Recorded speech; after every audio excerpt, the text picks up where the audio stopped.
त्यामुळे तुमच्या अंतरात्म्याचा आवाज ऐका. स्वतःशी प्रामाणिक राहा. इतर काय म्हणतील याचा विचार करू नका. तुम्ही जे काम करत असाल ते मन लावून करा.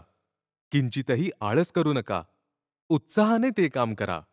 तुमच्या कर्मात व्यस्त रहा, समाधानी रहा.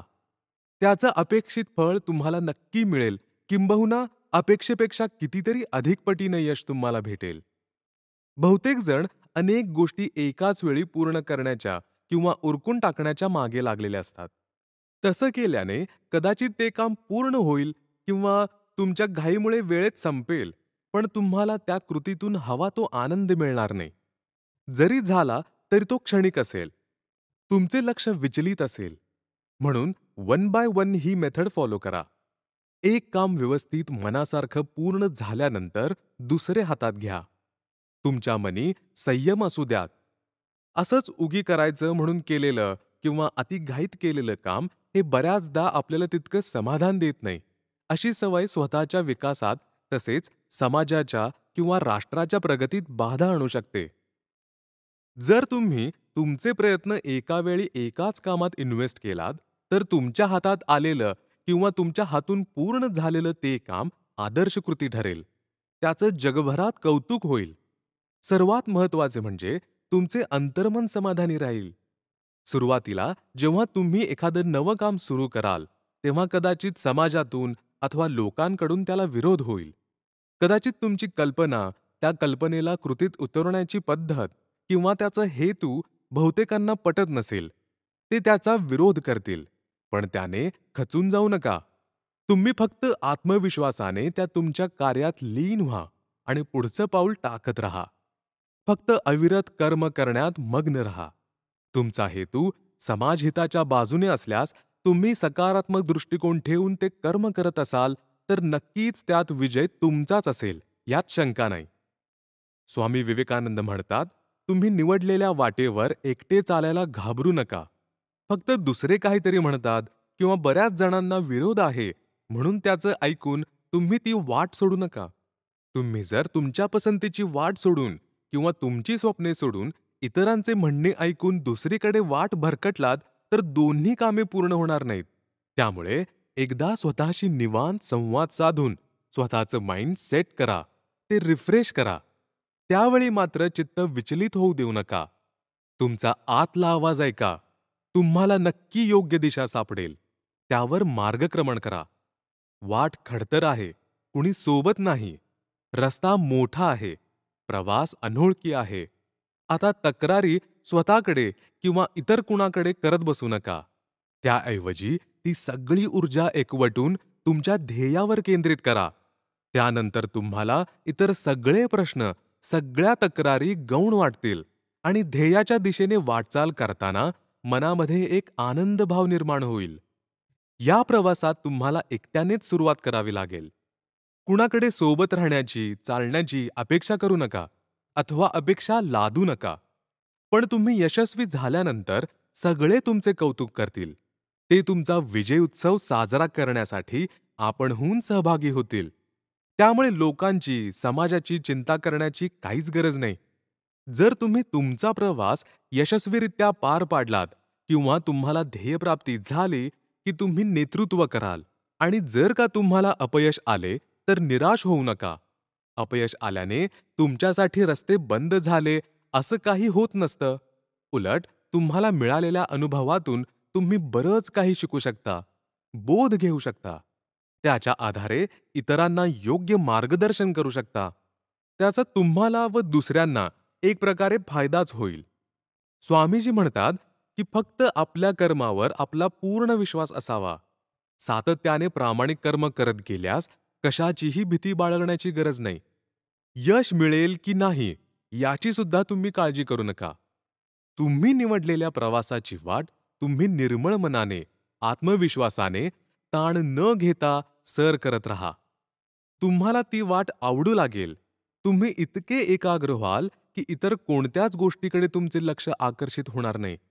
तुमचा फोकस फक्त तुमच्या त्या एका दिशेला असेल, ज्यात तुम्हाला हळूहळू जीवनाची खरी दिशा दिसायला लागेल. तुमच्या व्यक्तिमत्वात तुम्हाला बदल जाणवू लागेल. जगण्याचा खरा अर्थ तुम्हाला उमगेल.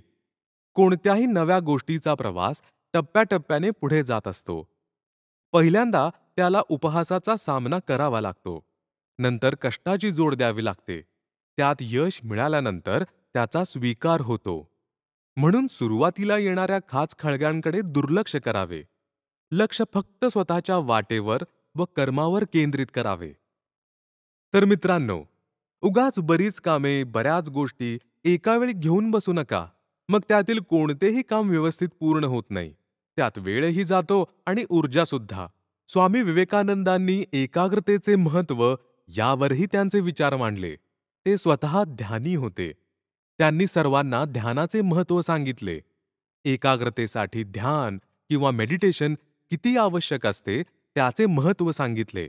याबद्दल तुम्ही सविस्तर ऐकू शकाल पुढच्या एपिसोडमध्ये. श्रोते हो, एकाग्रतेमध्ये खूप पॉवर असते, पण एकाग्र होण्यासाठी तितकीच मेहनत घ्यावी लागते.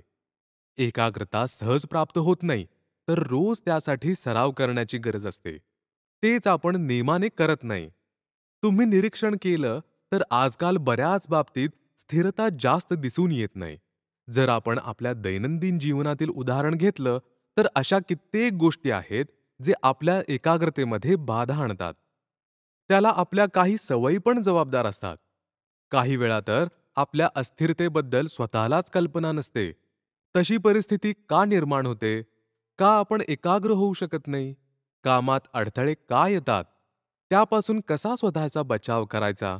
या सगळ्या गोष्टींविषयी स्वामीजींचे विचार उत्तम मार्गदर्शन करतात. एकाग्रता अंगीकारण्यासाठी ध्यान मार्गाचा अवलंब करणे प्रभावी ठरते. जोपर्यंत तुम्ही निश्चय करणार नाही, तोपर्यंत तुमचे मन एकाग्र होणार नाही.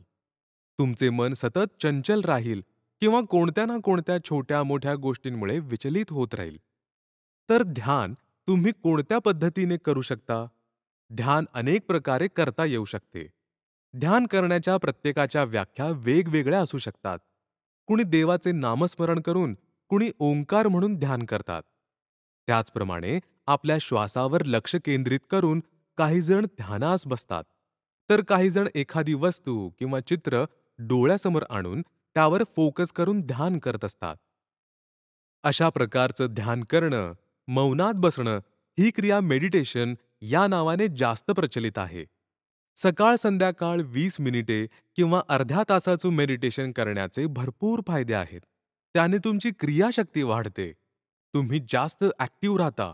कोणतेही काम करताना तुम्हाला लवकर थकवा येत नाही. अभ्यासात मन लागते. दिवसभर काम करत असताना तुमचा उत्साह टिकून राहतो. तसेच रात्री ध्यान केल्याने तुमची झोप चांगली होते. सुदृढ आरोग्यासाठी उत्तम झोप आवश्यक असते. मेडिटेशन केल्याने कोणत्याही प्रकारची नकारात्मक शक्ती तुम्हाला त्रास देत नाही. अतिविचाराचा तुमच्या डोक्यात सारखा मारा होत नाही.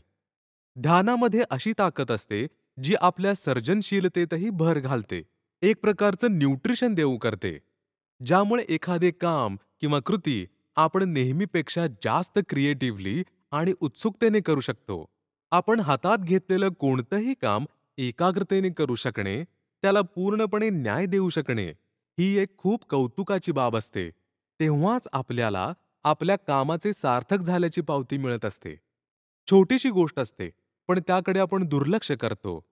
प्रत्येकाला कोणत्या ना कोणत्या गोष्टीचं टेन्शन असतं. जर त्याबद्दलच आपण सतत विचार करत असतो, पण अतिविचार केल्यानं सुद्धा त्रास होतोच. प्रत्येक क्षणाचा आनंद आपण घेऊ शकत नाही. मन सतत विचार करण्यात मग्न असेल, तर कल्पनेच्या जगात जास्त आणि वास्तव जीवनात आपण कमी राहायला लागतो. आपल्यातला उत्साह कमी होतो. नकारात्मक प्रभाव पडण्यास सुरुवात होते. सगळ्याच गोष्टी विस्कटल्यासारखे भासू लागतात. कुठेच मन रमत नाही. स्वामीजी म्हणतात की ध्यानामुळे आपण सर्व इंद्रियांवर संयम ठेवू शकतो. कधी, कुठे, कोणती योग्य कृती केली पाहिजे याविषयी सतर्क राहतो. नाहीतर विचलित किंवा भ्रमित मन असेल तर कोणत्याच गोष्टीची जाणीव राहत नाही. तसेच भरकटलेले विचार असतील तर वास्तविक जीवनापासून दूर जाण्याची संभावना असते. सतत कशाची तरी भीती वाटत असते. आपला आत्मविश्वास कमी व्हायला लागतो. मनात सतत धडधड होत राहते.